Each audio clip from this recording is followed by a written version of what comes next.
BrownCoat67 here, and today I'm going to show you how to create a spooky minigame with a couple of mods on Minecraft Java Edition. I'll have all the links for the mods available for you in the description below. First, let's create a flat world. I like to use Redstone Ready. Now let's use a couple of commands first to help us save some time. The first command we're going to do is /GameRule do mob spawning false. Now, the M on mob and the S on spawning need to be capitalized. This will stop the game from spawning mobs in where we don't want them. Now we will type in the following command. Kill at E. Yeah, I knew that was going to happen, but you will no longer have any mobs spawning in on your map. They're all dead. All of them. Alright, so now we're going to type in another command. /GameRule command block output false. Now you're going to want the B on block and the O on output capitalized.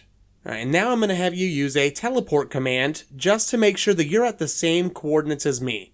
This way you can use my exact same commands to help you build the minigame.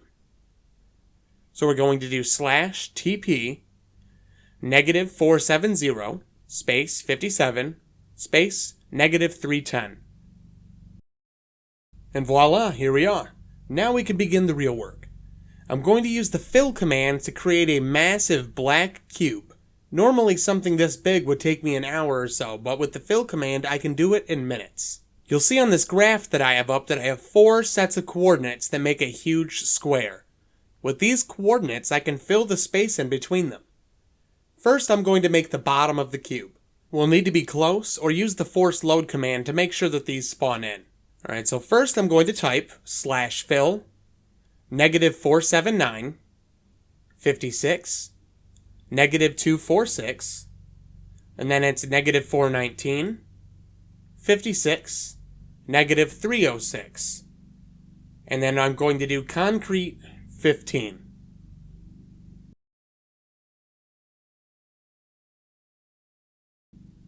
As you can see, concrete 15 is black concrete.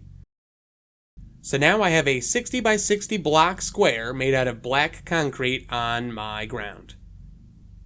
So we're going to use these same numbers that I already have, but I'm going to use them differently to build the walls. So first I'm going to type /fill -479 56 -246. And then the second set of coordinates here is -419, 116, -246. And again, that's concrete 15.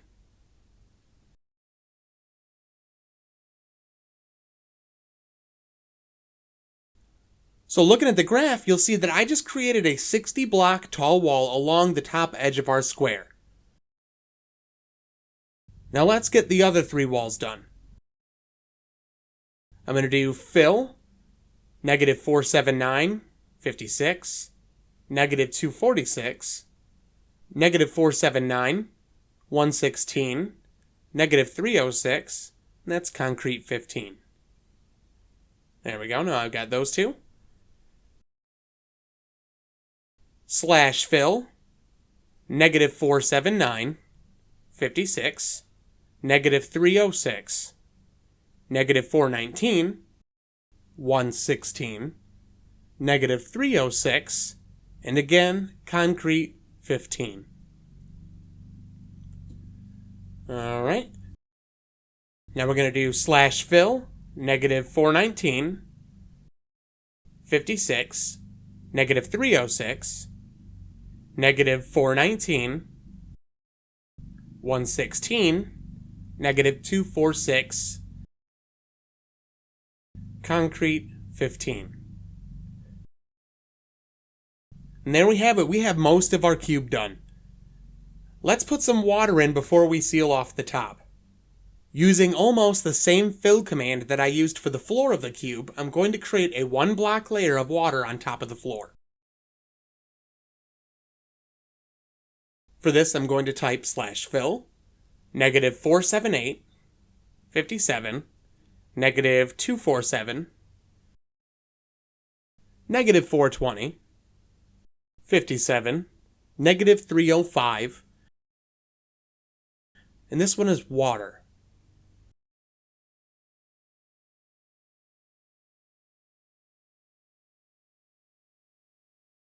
And then I always like to fly around and make sure I didn't screw anything up, because, I make a lot of mistakes in Minecraft. I do a lot of these crazy builds, and sometimes things happen.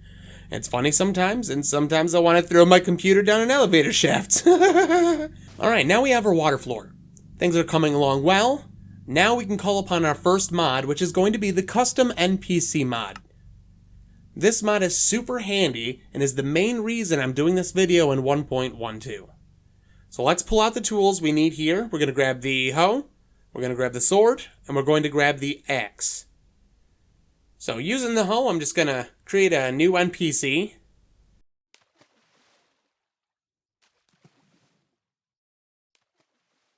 And we're going to name that Demogorgon. First thing, make sure you edit the eyes and turn off the eye effects. It does not look good.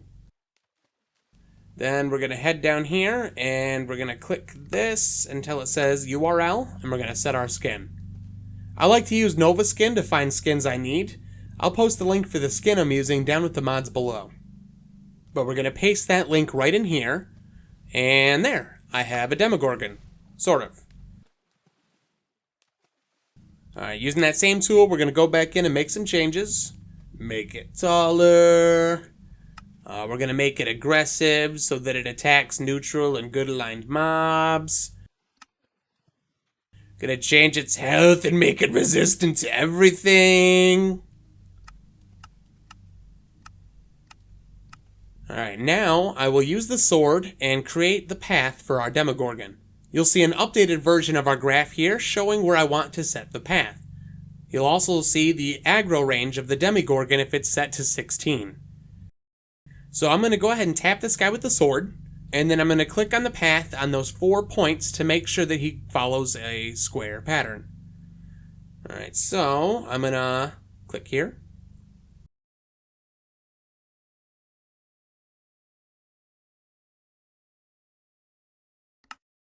I'm going to head over to the next one. It doesn't really matter which order you do this in. As long as you follow a square pattern, you could click these 4 in any order.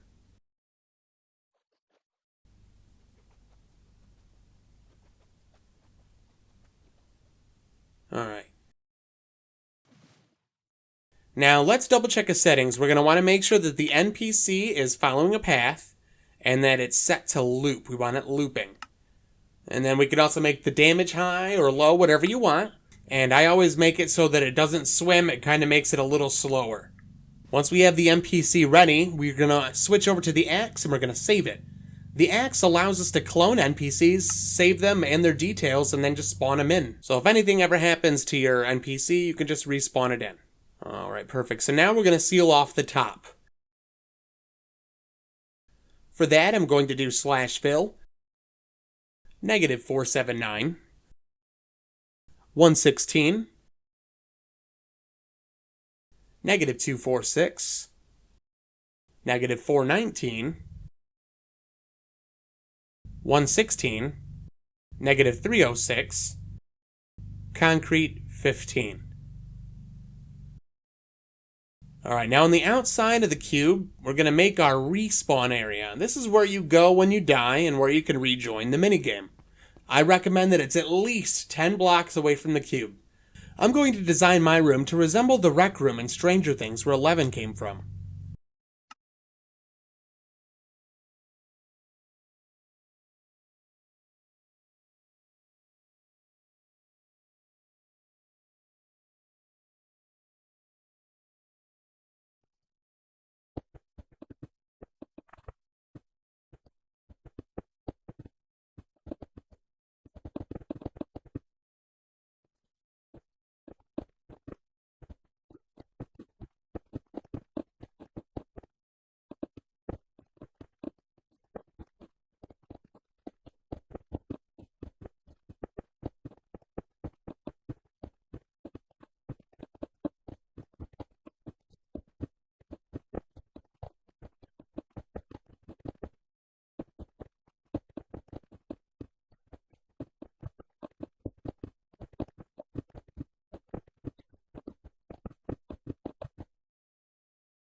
Once decorated, let's give ourselves a command block.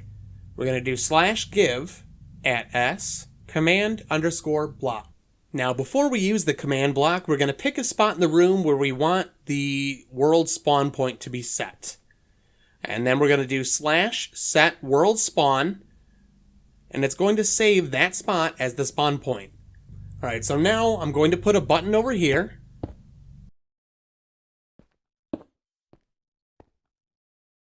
And I'm going to place the command block directly on the block that the button's on.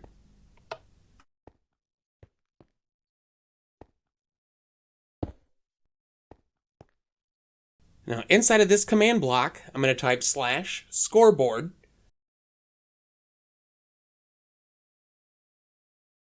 players set @p timer 0.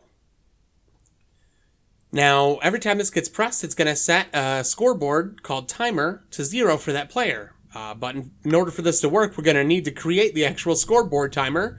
So into the chat, let's type in the following command, /scoreboard objectives add timer dummy timer. Now it's going to call the scoreboard timer, and it is a dummy scoreboard, which means it's not based on actual game events. I get to control when the numbers change. Now from the back of this command block, I'm going to put another 2, and I'm going to build them right onto these while shifting. And then I'm going to set them up for chain,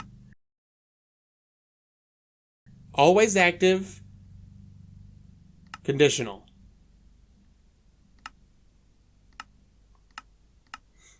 The first one will be /give @p future Minecraft lantern, and there's a colon there between future Minecraft and lantern. Now I know that Minecraft is spelled wrong there, but if you spell it right, it actually won't work. On the last command block here, we're going to do /spread players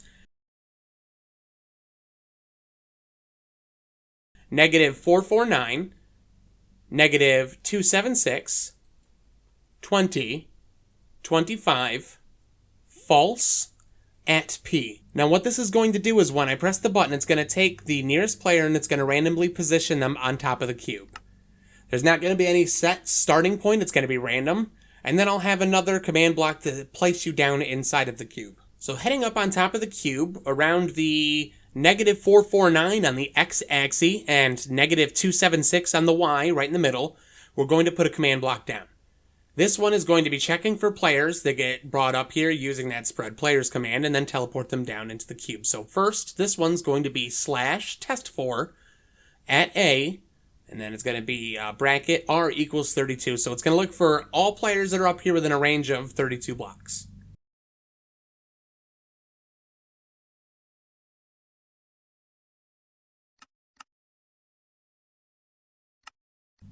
Then we're going to need some redstone dust and a comparator.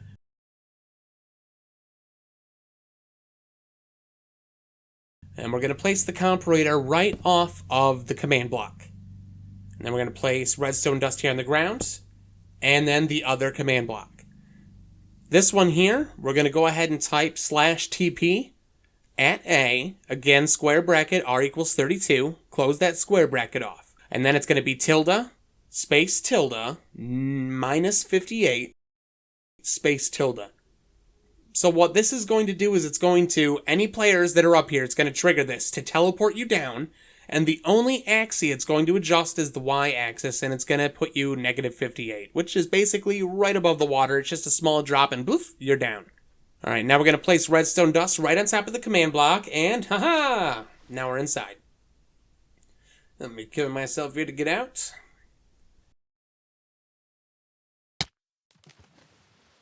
So now we have to dig underneath the cube to build our final bit of the minigame.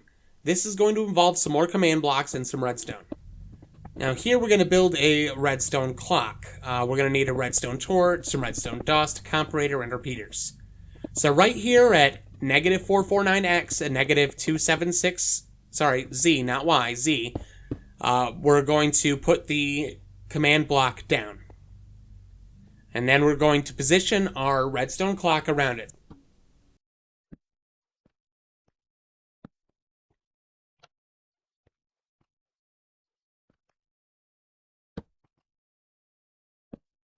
In that command block, we're going to type /scoreboard players add @A, and then we're going to do a square bracket, R equals 36, close that square bracket, timer 1.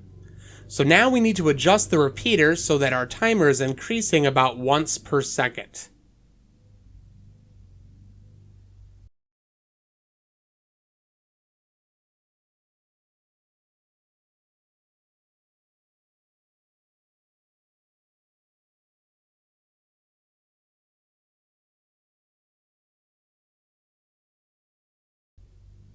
Alright, so now your timer will only go up if you're within range of this command block.